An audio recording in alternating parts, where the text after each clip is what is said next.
Vamos a hablar en el día de hoy de la trampa de Donald Trump a Nicolás Maduro y a Venezuela para poder atrapar al dictador en ese muro infranqueable que decían que tenía. Finalmente no fue tanto como él lo aseguraba, pero vamos a meternos un poquito dentro de esta operación, resolución absoluta, así la denominaron, y este meticuloso plan de meses para apoderarse de Maduro, de su esposa y esa desgarradora fuga bajo fuego. Y es que es verdad que tenemos la información que durante meses ha habido varios espías estadounidenses rastreando cada movimiento, sabían absolutamente todo de Nicolás Maduro y al final pues iban a verse dónde iba a estar justo en el instante en el que fue capturado.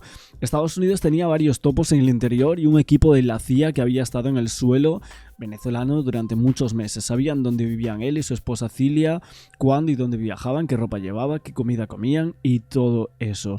Y la información que se obtiene de esta vigilancia es lo que permite a Estados Unidos construir una réplica exacta de la casa segura, de esa fortaleza de Maduro, y comenzar a practicar esa operación resolución absoluta, ¿no? Esa incursión que hacen para capturar al líder en suelo extranjero y obviamente poco antes de que amaneciese con el año nuevo. O sea, 150 aviones en 20 bases de Estados Unidos en todo el hemisferio occidental. Allí estaban esperando la luz verde del presidente Donald Trump, y esta operación masiva que fue incluir varios Raptor F-22, unos FA-18 Hornets, 18 aviones de guerra electrónica, aviones de comando, etc. Y obviamente para muchos analistas todo estaba meticulosamente orquestado, ¿no? Repleto de posibles trampas. Y si solo un componente de esta máquina tan bien engrasada hubiera fallado, habría puesto en peligro toda la misión, según lo que dicen varios analistas, porque el plan era bastante complejo. Requería que los aviones volaran a Venezuela a baja altitud y que el clima estuviese perfecto, sobre todo para evitar el riesgo de víctimas civiles. Si hubo varias, dicen que hubo un 40, 50, desde Estados Unidos no quieren decir cuántas víctimas pudo haber con estos ataques que hubo, pero se asegura desde algunos puntos que pudieran haber sido 40, aunque todo esto no está confirmado porque evidentemente hay muchísimas cuestiones, vamos a decir, que hubo de estas fuerzas aéreas que participaron en las operaciones, ¿no? Helicópteros que se despegaron con la fuerza de extracción que capturaría a Maduro, incluidos miembros de la fuerza Delta, ¿no? Vamos a ir viendo un poquito también Visual Politic, que es uno de los canales más grandes de todo YouTube hablando de geopolítica, y hizo un vídeo del tema de Maduro y la trampa que le permitió capturar a este dictador político en Venezuela. Essentially willing to do what we think is necessary to make Venezuela great again. Aunque, bueno, ya veremos cómo termina toda esta historia y este supuesto idilio. ¿Y qué pasa con Maduro? Pues que será juzgado en Estados Unidos, al igual que su mujer Cilia Flores, y quién sabe, quizás también dentro de no mucho el propio Diosdado Cabello. La fiscalía les acusa de haber utilizado las instituciones del Estado venezolano para facilitar el tráfico de cocaína hacia Estados Unidos, de colaborar con grupos criminales como las FARC, el Cártel de Sinaloa, los Zetas o el Tren de Aragua. Concretamente, la acusación señala como pruebas el uso de pasaportes diplomáticos, la protección logística a cargamentos de cocaína o reuniones con importantes capos del narco. Veremos en qué termina todo, pero la verdad parece casi imposible que Maduro no sea condenado a una pena larguísima. Y lo vuelvo a repetir, ojo con Diosdado, que puede ser el siguiente. Pero vale, así es como están las cosas. En estos multiplicado las críticas contra Donald Trump, supuestamente por no haber respetado la ley norteamericana a la hora de intervenir en Venezuela. Es totalmente coherente odiar a Maduro y condenar enérgicamente la decisión de destituirlo por la fuerza. Trump no solicitó y el Congreso no concedió autorización para este uso de la fuerza. The President of the United States does not have the right to unilaterally take this country into war, even against. Bueno, ojo, porque todo esto obviamente va a ser algo muy importante que se va a decidir también en ese juicio. O sea, los defensores de Maduro pues dirán todo esto que está diciendo, por ejemplo, el senador Bernie Sanders, ¿no? Que no se puede hacer eso de esta forma, sino que tendría que haber un consenso global, ¿no? Against the corrupt and brutal dictator like Maduro. El propio New York Times, en un editorial publicado poco después de los bombardeos sobre Venezuela, dijo cosas como estas. El ataque de Trump a Venezuela es ilegal e imprudente. Al proceder sin ningún atisbo de legitimidad internacional, autoridad legal válida ni respaldo nacional, Trump corre el riesgo de justificar a los autoritarios de China, Rusia y otros países que buscan dominar a sus propios vecinos. Pues bien, todo esto ha hecho que aquí en VisualPolitik, mientras todavía celebramos la caída del tirano, nos hayamos hecho también algunas preguntas. ¿Ha sido realmente legal la operación de Trump en Venezuela? Ojo, me refiero a la legislación norteamericana, no a temas de derecho internacional. Además, como acabamos de ver, el propio presidente ha mencionado la posibilidad de una segunda ola de ataques si no hay cambios en el país caribeño. ¿Sería esto también legal o ilegal? ¿Hasta dónde llega el poder de guerra del presidente de los Estados Unidos en este o en cualquier otro escenario?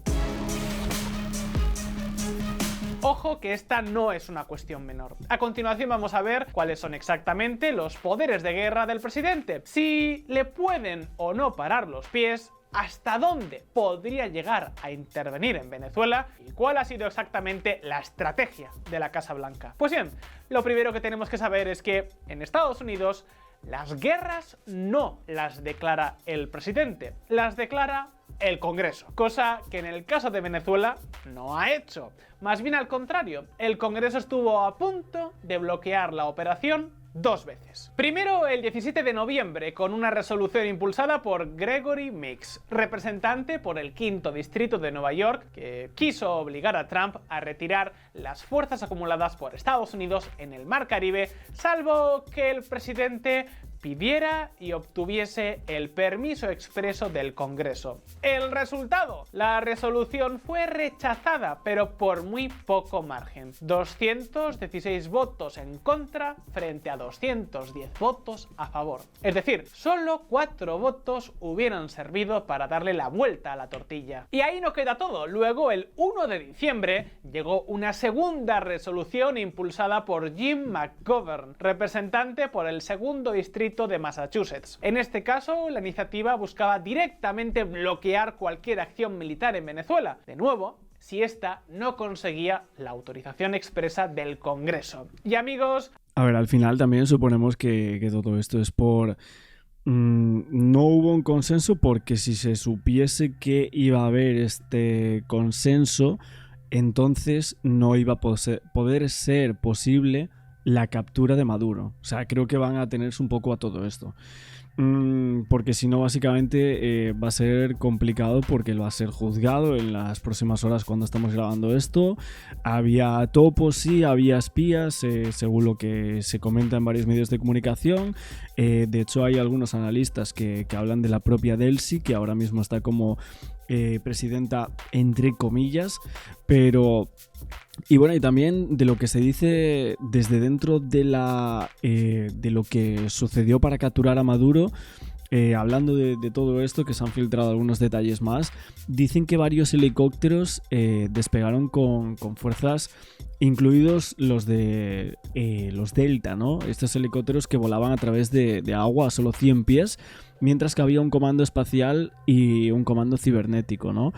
Luego se cree que estuvieron involucrados en la toma de decisiones en el suelo en Venezuela, mientras que otras aeronaves desactivaron sistemas de defensa aérea para permitir que otros helicópteros entrasen en el área de objetiva, ¿no? Y antes de alcanzar el objetivo, la fuerza de extracción, que era un tamaño que seguía sin ser claro, voló detrás de una última área de terreno alto, y fue solo cuando surgieron que finalmente fueron vistos. Esto es lo que asegura, manteniendo con éxito el elemento por sorpresa. Esas explosiones y luego el punto en el cual estaba Nicolás Maduro, ¿no? Luego fue trasladado a una zona, decían que había estado en Puerto Rico. De hecho, en una de las fotografías creo que se ve una botella de agua de Puerto Rico, ¿no? En ese búnker, si no me equivoco, o de, bueno, una marca que es de allí. Y así fue golpeado ese operativo que terminó con la captura del dictador político. Aquí el resultado fue todavía mucho más ajustado. 213 en contra frente a 211 a favor. Es decir, la resolución solo se quedó a 2 votos de ser aprobada. Un margen muy estrecho. De no haberse llevado a cabo la operación contra Nicolás Maduro este 3 de enero, es posible que tarde o temprano hubiera llegado una nueva resolución que sí hubiese sido aprobada por el Congreso. Ojo, aquí lo importante no era ni Maduro ni Venezuela, sino la autoridad del Congreso. Estos ataques no han sido autorizados por el Congreso y el gobierno no ha solicitado autorización del Congreso para usar fuerza militar letal para abordar presuntas actividades delictivas. Pero ¿hasta qué punto esto podría haber volado por los aires los planes de la Casa Blanca y haber provocado que el sátrapa bolivariano continuara en Miraflores? Pues, a ver, es más complicado de lo que parece. No bastaría con que la Cámara de Representantes aprobase la iniciativa. La cosa tiene más miga. Para este caso y para cualquier otro en el futuro en el que Trump quiera usar la fuerza. Y por eso, a continuación, vamos a ver ni más ni menos cuál es el auténtico poder de intervención militar del presidente de los Estados Unidos de América. Y ojo, porque el lío que vamos a tratar de resolver explica ni más ni menos el que seguramente sea el mayor poder del inquilino del despacho Oval. If you want to shock everyone in 2026, we're starting on Monday, January 5th with the Winter Tai Chi Walking Plan. Atentos. Congreso versus Gobierno. La batalla. Bien, lo primero que tenemos que saber es que, aunque en Estados Unidos el presidente es el comandante en jefe de las Fuerzas Armadas, es el Congreso quien tiene el poder de declarar la guerra. Algo que, sin embargo, no ha hecho desde 1941. ¿Por qué no? Ni Vietnam, ni Corea, ni siquiera Irak fueron guerras declaradas por parte del Congreso. ¿Cómo es esto posible? Pues porque los presidentes han hecho habitualmente un uso muy amplio de su capacidad de hacer y deshacer como comandantes en jefe. No es algo nuevo. De hecho, precisamente por este motivo, hace ya más de 50 años, el 7 de noviembre de 1973, el Congreso promulgó la conocida como Resolución de Poderes de Guerra, un proyecto legislativo que fue vetado por el presidente Nixon, pero que el Congreso finalmente aprobó, eliminando este veto con una mayoría aplastante de más de 2/3. ¿Cuál era el objetivo de esta ley? Pues ni más ni menos que atar más en corto al gobierno después de años de escalada militar en Vietnam sin que el Congreso hubiera declarado ninguna guerra. Es decir, para entendernos, que los miembros del Congreso quisieron recuperar su poder constitucional, evitando que en el futuro se lanzasen nuevas guerras a capricho del presidente de turno. De esta forma, bueno, y esto es clave, vemos que no solo ha sido con el presidente Donald Trump, porque mucha gente está diciendo que esto solo pasaría con Trump y demás. Es verdad que sí que tiene una actitud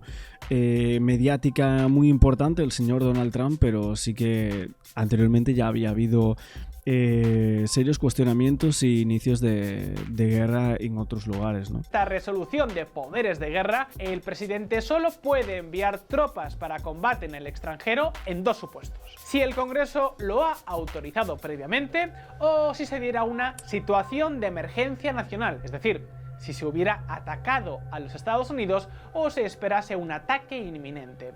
Bueno, evidentemente Trump habla de esto, de que se espera un ataque inminente, esto lo asegura, y también de que ya había habido algún tipo de ataque de Maduro con alguno de los poderes de ejército de Venezuela a los Estados Unidos, y aparte con el tema de las sustancias, que si él era parte de ese operativo narco del Clan de los Soles, etcétera. Entonces, la segunda opción que aquí plantea VisualPolitik, Donald Trump lo ha asegurado en múltiples ocasiones en la rueda de prensa que dio y luego otras declaraciones más. En cualquier caso, si el presidente decide enviar tropas al extranjero o intervenir militarmente ante una amenaza, debe notificárselo al Congreso en un plazo máximo de 48 horas desde que las tropas entren en combate o se encuentren en una situación inminente de conflicto armado, que es exactamente lo que la Casa Blanca no ha hecho durante todos estos meses, porque además eso no es todo. Es muy importante tener en cuenta que en estos casos el plazo máximo de operaciones es de 60 días, salvo que el propio Congreso le dé expresamente su visto bueno a la intervención. Y si Bueno, aquí obviamente estamos viendo un poco todo esto sobre la Casa Blanca, el Congreso, qué poderes tiene el presidente de los Estados Unidos, algo importante, sí, vamos a decir, pero que evidentemente ahora estamos con muchas otras cosas de cómo está Venezuela, quiénes se van a quedar al mando, quién lo traicionó a Maduro, las fotografías, el juicio, son muchísimas las noticias que van saliendo y que nosotros por aquí iremos cubriendo poco a poco de todo este tema.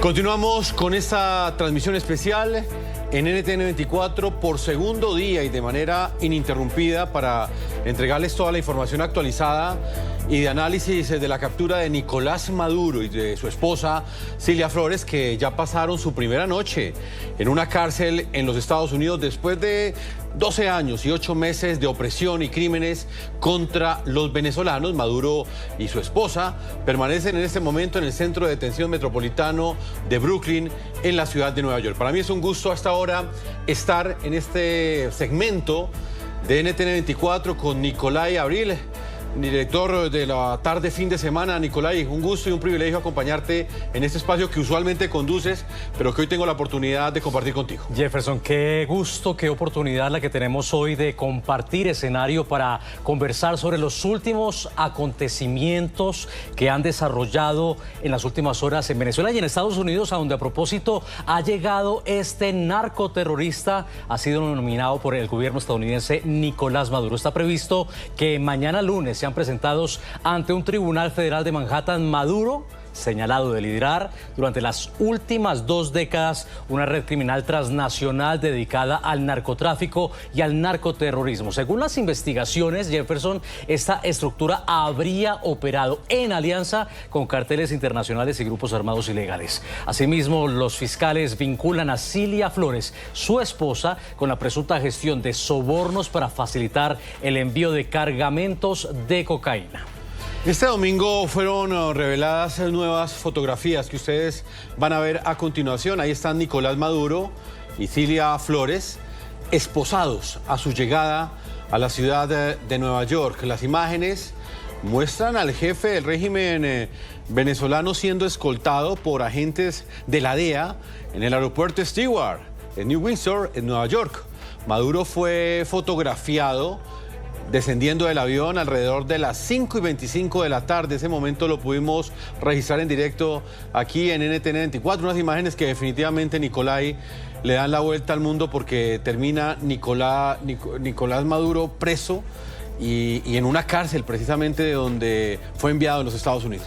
Termina preso, termina esposado, termina con su esposa Cilia Flores, resguardados por una cantidad innumerable, como se ven en las fotografías, de agentes de la DEA, fuertemente custodiados, vigilados, después de esta tamaña operación que finalmente vio caer a alguien que pocos se imaginaban pudiese haber terminado de la manera en que terminó. De hecho, el gobierno estadounidense decía: le ofrecimos todas las opciones sobre la mesa y no las quiso tomar, y ahí es donde terminó.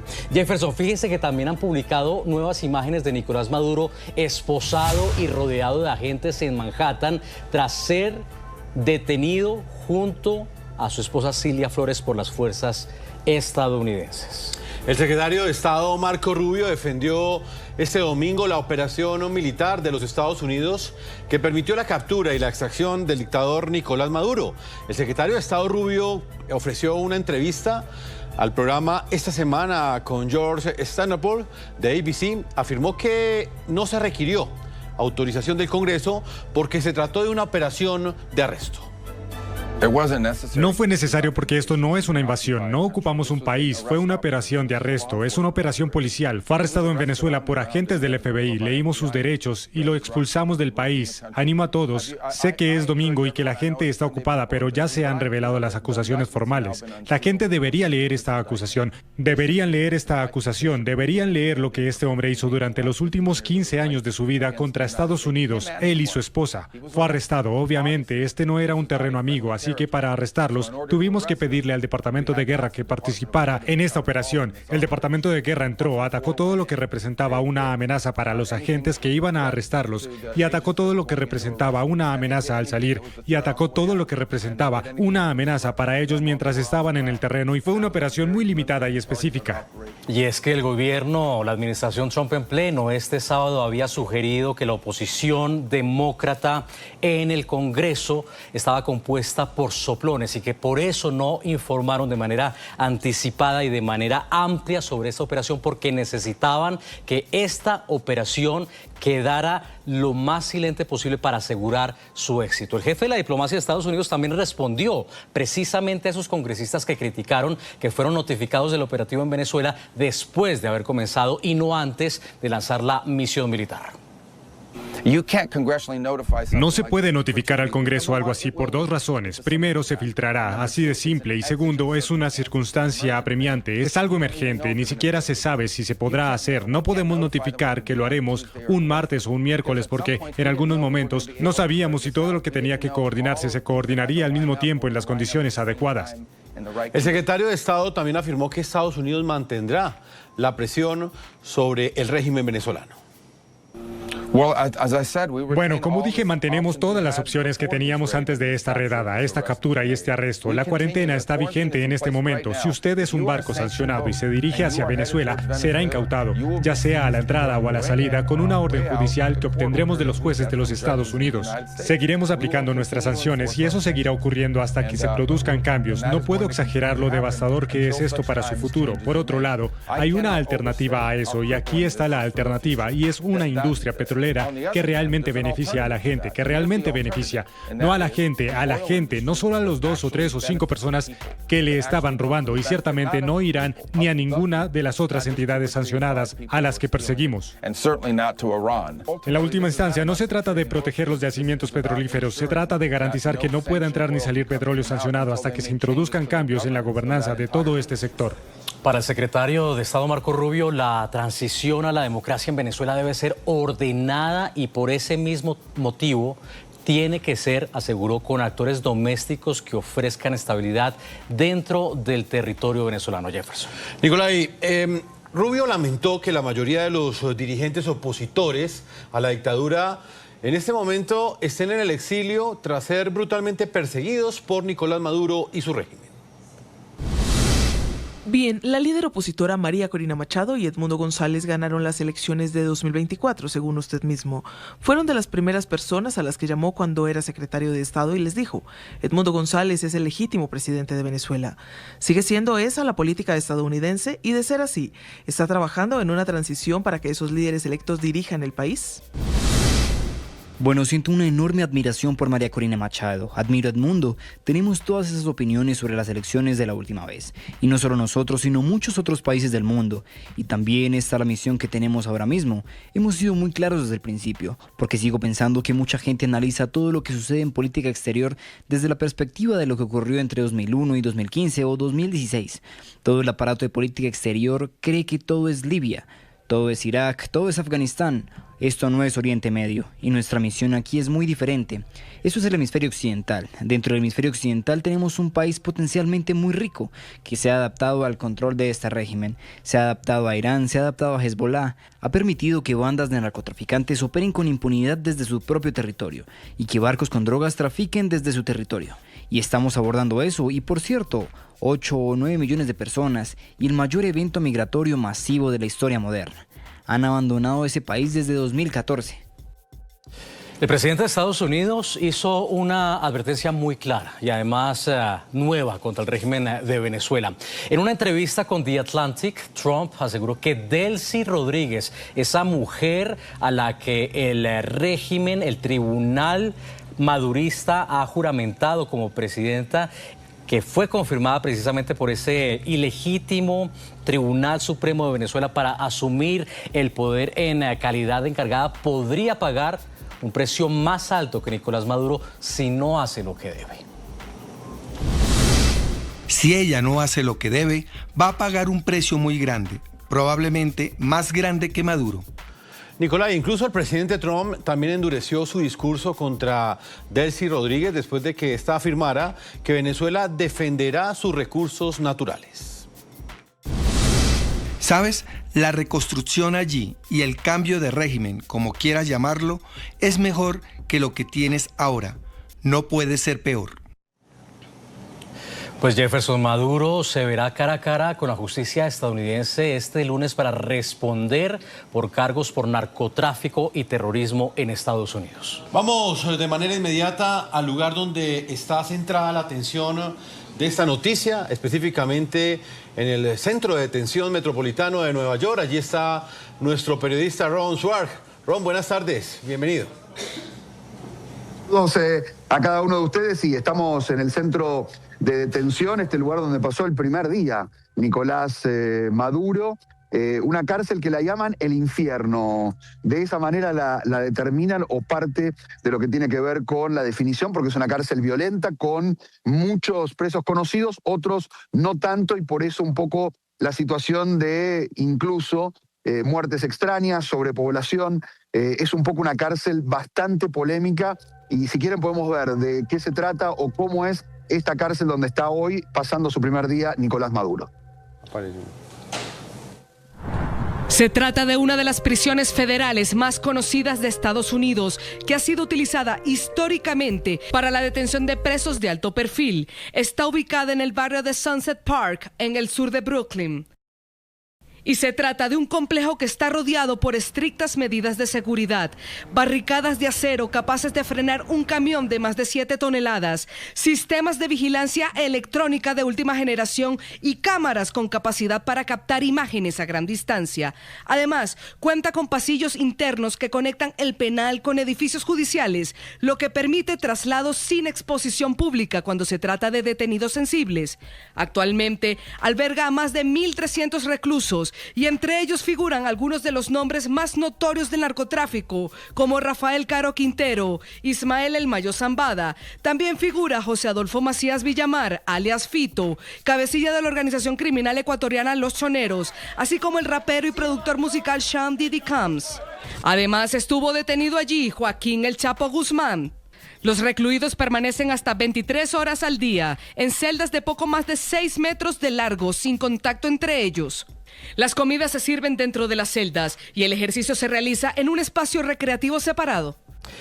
Ronen, decías más temprano que esta cárcel se le conoce como el infierno precisamente por algunos de los célebres presos que allí se encuentran, con quienes estará compartiendo además Nicolás Maduro en ese mismo penal. ¿De quiénes se trata? ¿Quiénes son esos criminales? Bueno, hoy están compartiendo, un poco lo decían en el informe, Diddy Combs, este hombre acusado de delitos gravísimos. Por otra parte, también está aquí quien era la socia de Epstein, ¿no? En este caso concreto, su ex pareja, pero además es su socia directamente con respecto a los delitos. También aquí los líderes narco más importantes de los últimos tiempos están hoy alojados aquí. Mangione, que por ahí no es tan conocido para el público hispano, pero es quien asesinó lamentablemente al líder de esta organización que tenía que ver con la salud, que tiene que ver con la salud, es una empresa privada de salud en los Estados Unidos, y Mangione directamente lo fusiló y lo asesinó en Manhattan, que fue un caso muy conocido. Él se escapó después en una bicicleta. Estos son los criminales que comparten la cárcel hoy con Nicolás Maduro. Ronen, esta noticia, ¿qué tanto impacto ha tenido en la ciudad de Nueva York? Claramente, en nuestro continente, Venezuela es un tema sensible. La dictadura es un tema que le duele a los demócratas y a los defensores de la libertad. Pero el hecho de que Nicolás Maduro hoy esté en una cárcel neoyorquina, ¿qué impacto tiene en el ambiente informativo de la Gran Manzana? Mucho impacto. Por supuesto hubo un seguimiento minuto a minuto. Se conoce quién es Nicolás Maduro, porque claro, la migración o la diáspora venezolana se ocupó también de que para Estados Unidos sea un tema central y también se logra este final o este desenlace, en realidad, no sé si final, pero un desenlace.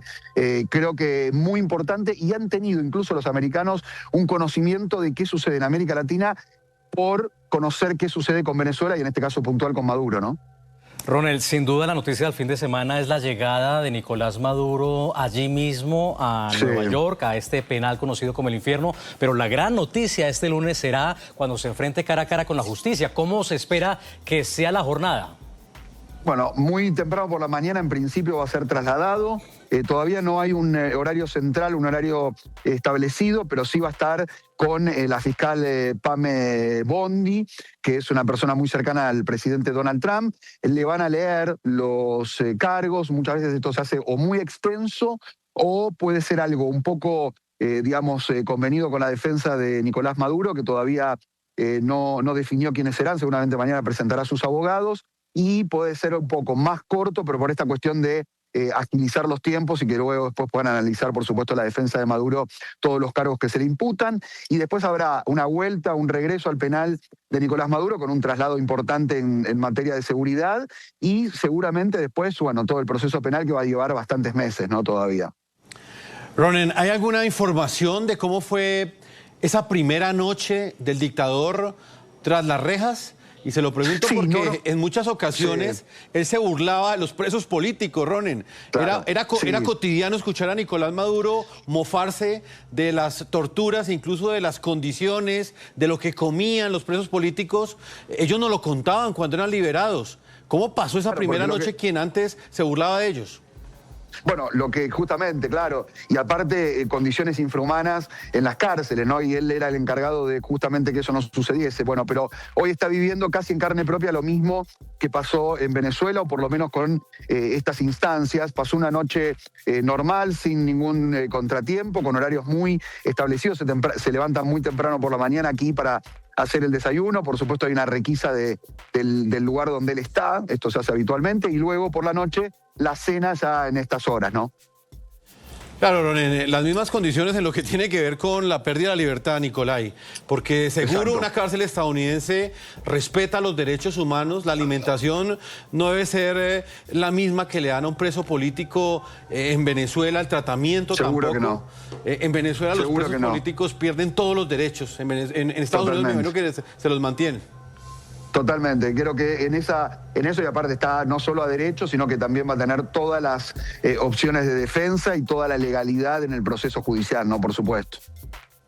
Jefferson y Ronald, también, por supuesto, era insólito casi que recordar en esas primeras horas del sábado cómo el régimen que quedaba al interior de Venezuela exigía una prueba de vida, lo que en Venezuela llaman una fe de vida, mientras ese ha sido precisamente el llamado, el clamor de muchos venezolanos que no saben dónde están sus seres queridos, a quienes arrestan de manera arbitraria. Aquí, en contraposición, hay una arquitectura legal que tiene muy bien definido por qué Nicolás Maduro hoy está preso. Exactamente, y aparte la cuestión es que verdaderamente es un sufrimiento para todos los venezolanos que conocen cómo se trata a los presos políticos y a los presos en general en Venezuela. Bueno, hay que, en este caso concreto, es algo verdaderamente notable la diferencia con todo lo que de alguna manera va a vivir como proceso judicial claro y conciso Maduro cuando se enfrente a la justicia a partir de mañana, ¿no? Pues Ronnie, muchas gracias por este informe. Es muy importante que estés en ese lugar donde se centran todas las miradas y están todas las expectativas de justicia de cientos de miles de víctimas de la dictadura. Como bien lo has dicho, no sabemos si este es el final, pero sí es un desenlace o por lo menos un primer paso, pero por lo menos es una esperanza de justicia que tienen quienes han sufrido los vejámenes de un dictador que en ese momento está tras las rejas. Muchas gracias. Un abrazo y gracias a ustedes, compañeros. Seguimos aquí informando minuto a minuto. Muchas gracias por la información. Minuto a minuto, saludos en Nueva York. El ministro de Defensa del régimen, Vladimir Padrino, ofreció declaraciones este domingo. Calificó como un secuestro la captura de Nicolás Maduro y su esposa Cilia Flores en Caracas. Sin proporcionar una cifra exacta de fallecidos, Padrino dijo que gran parte del equipo de seguridad de Maduro murió en el operativo militar de Estados Unidos. Es el mismo funcionario que en las primeras horas del sábado había asegurado que también habían muerto civiles de quienes aún no se sabe si en verdad perdieron la vida porque fue una operación milimétrica, quirúrgica, que apuntó a extraer a Nicolás Maduro y así fue, de manera limpia. Además, Vladimir Padrino respaldó la declaración de Delcy Rodríguez como presidente interina del Tribunal Supremo de Justicia afín al régimen que la juramentó. La Fuerza Armada Nacional Bolivariana rechaza contundentemente el cobarde secuestro del ciudadano Nicolás Maduro Moros, presidente constitucional de la República Bolivariana de Venezuela, nuestro comandante en jefe, y de su señora esposa, la primera dama, doctora Cilia Flores de Maduro. Hecho perpetrado ayer, sábado 3 de enero, de los Corrientes, luego de asesinar a sangre fría a gran parte de su equipo de seguridad, soldados, soldadas y ciudadanos inocentes. Nosotros desde aquí, desde la Fuerza Armada Nacional Bolivariana, exigimos la rápida liberación del presidente constitucional de la República Bolivariana de Venezuela, en atención a la decisión de la Sala Constitucional del Tribunal Supremo de Justicia de fecha 3 de enero de 2026, mediante la cual se designa a la ciudadana Delcy Eloína Rodríguez Gómez, vicepresidenta ejecutiva de la República, para asumir en condición de encargada todas las atribuciones, deberes y facultades como presidente de la República Bolivariana de Venezuela. Activamos en la totalidad del espacio geográfico nacional y en perfecta fusión popular, militar, policial, la puesta en completo apresto operacional a fin de integrar los elementos del poder nacional en la misión de enfrentar la agresión imperial, formando un solo bloque de combate para asegurar la libertad, la independencia y la soberanía de la nación. Porque esto representa severamente una amenaza contra el orden global. Si hoy fue contra Venezuela, mañana puede ser contra cualquier Estado, contra cualquier país. Chávez vive. La patria sigue. Independencia y patria socialista. El sol de Venezuela nace en el Esequibo. Nace en el Esequibo. Independencia o nada. Leales siempre. Traidores nunca. Bueno, y así están las cosas y es lo que vamos a analizar hoy aquí en esta transmisión especial, porque son las respuestas que han dado cada uno de los actores y solamente escuchándolos podemos sacar quizás conclusiones o plantear análisis de lo que viene de aquí en adelante para Venezuela, que esa es la gran pregunta que se hacen todos los que defendemos el regreso a la democracia de este importante país suramericano. Nos duele y nos da rechera. Es lo que se le oye decir en un improvisado audio que circula en redes sociales a Nicolás Maduro Guerra. Él es el hijo de Nicolás Maduro, quien fue capturado por los Estados Unidos en la ciudad de Caracas por tráfico de drogas. En la grabación que ustedes van a escuchar a continuación, también se le escucha decir al hijo de Maduro que la historia dirá quiénes fueron los traidores, en alusión a la captura de su padre en la madrugada del sábado. Nicolás Maduro Guerra también aparece en la acusación por narcotráfico que ha hecho el Departamento de Justicia. Entonces, yo quería aprovechar que tú mandaste este enlace y dije, vamos a conectarnos, estamos bien, estamos tranquilos, nos van a ver en la calle, nos van a ver al lado de este pueblo, nos van a ver levantando las banderas de dignidad. Y nos quieren ver débiles, no nos van a ver débiles, no lo van a hacer. Que nos duele, claro que nos duele, claro que nos da rechera, pero No van a poder, no joda. Se lo juro por mi vida, se lo juro por mi papá, se lo juro por Cilia, que de esta vaina vamos a salir. Y yo me llamó mucha gente hoy, Nahum, mucha gente espiritual, mucha gente evangélica, pero mucha gente de mucha fe, pues. Y todos, sin ponerse de acuerdo, sin conocerse, hasta sin llevarse bien. Todos me decían, de esta salimos. Y el presidente Nicolás Maduro va a volver. Y nosotros, bueno, hoy fue un día de shock. Claro que sí, todos estamos en shock. Coño, fue un coñazo, como le dice. Hemos tenido gran victoria, pero hoy subestimamos. Pero mañana, 4 de enero y el 5 de enero, vamos a la calle. Vamos a convocar a nuestro pueblo. Vamos a unirnos, a nuclearnos alrededor de nuestro alto mando político-militar con máxima unidad. Quieren sembrar cizaña, no lo van a lograr. Quieren sembrar dudas, no lo van a lograr, no lo pueden lograr, no pueden lograr sembrar dudas. Después se verá. La historia dirá quiénes fueron los traidores. La historia lo develará. Lo veremos. Nosotros debemos concentrarnos en sacar a la patria adelante, en levantar las banderas de Chávez y en traer sano y salvo a Nicolás Maduro Moro y a Cilia Flores. Yo aquí, hermanos y hermanas de este partido, de estos movimientos, vamos para adelante, hermano, vamos para adelante. Estoy firme, estamos firmes, mi familia está firme, dura, y nosotros vamos para adelante. Así que disculpen si me emocioné un poquito. Quería hablarles desde el corazón. Ahí me escriben varios, me escribió América, Ernesto, Ricardo Molina, y bueno, yo estoy pendiente. Ella ha hablado hoy con medio mundo y me falta hablar con la otra mitad del mundo, pero estamos bien, en nombre de Dios. Un abrazo, venceremos. Bueno, Jefferson, no sé si usted recuerde ayer cuando precisamente Delcy Rodríguez lideraba este consejo, horas después de confirmarse la extracción de Nicolás Maduro. En ese mismo consejo aparecieron 2 figuras clave que también han sido buscadas por el gobierno estadounidense por narcotráfico. Uno, Vladimir Padrino López, a quien habían ofrecido una recompensa de $15 millones, y el otro, Diosdado Cabello, por quien ofrecieron una recompensa de $25 millones. Esa imagen llamó muchísimo la atención, Nicolai, porque realmente son 2 de los lugartenientes más importantes del Cartel de los Soles, y una de las grandes preguntas que quedaron abiertas en ese momento es que si la persecución es directa contra este cartel del narcotráfico y ya capturaron a su principal cabecilla, ¿por qué de paso no se llevaron a los otros 2, que son prácticamente los que han manejado todo el negocio del narcotráfico en Venezuela?